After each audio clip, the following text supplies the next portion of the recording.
اهو يا جماعه انا نزلت بالجبنه الموتزاريلا زي ما انتم شايفين اهو.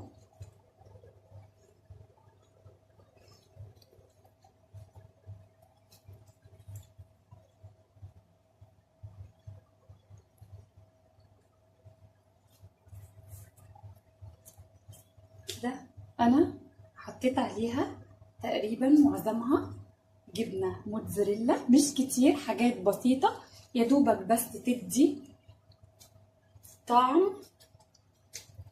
اهو يا جماعه زي ما انتم شايفين شكلها بجد روعه. يلا بينا ندخلها الفرن ونشوف بعد ما تطلع هتبقى شكلها عامل ازاي. اهي يا جماعه بعد ما طلعت المكرونه وكانها بيتزا، بصوا بجد شكلها روعه وريحتها حلوه جدا ولونها تحفه.